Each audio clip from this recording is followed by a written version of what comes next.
GHD hip extensions and talk about kind of the different positions and different ways you might use this.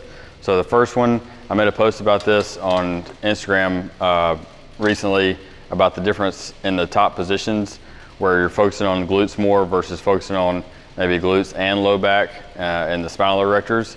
But the first position we want to show is where we're focusing on the glutes more.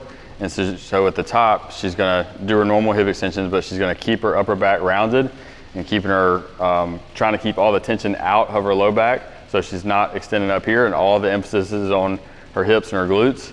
And so that's the hip extension where we're focusing on the glutes. Now, if you want to go all the way up where you're getting more of the spinal erectors, she'll extend all the way up to the top. This top position was the other position in the Instagram post. You can relax a little bit if you want to. That other position was the top position of the Instagram post, and that's a little bit different because it's putting more emphasis on your low back and your spinal erectors, which is not necessarily a bad thing. It's just a different position.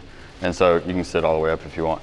So when you're coming to that top position, if you, like I said, if you're doing it for emphasis on the glutes, then keep the upper back rounded over, and that's going to force you to drive through just the hips a little bit more. Another way I like to think about that is telling the client to drive their hips into the pad as opposed to thinking about extending up. Because if I'm telling them to try to get their back as high as possible, then they're going to naturally extend through the low back and the spinal erectors.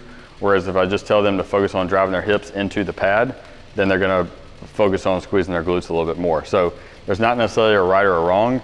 It's just kind of two different positions, and one of them being more glute focused and the other one being kind of glute and low back focused. So depending on what you're wanting this exercise to carry over to would depend on why you do the different exercises.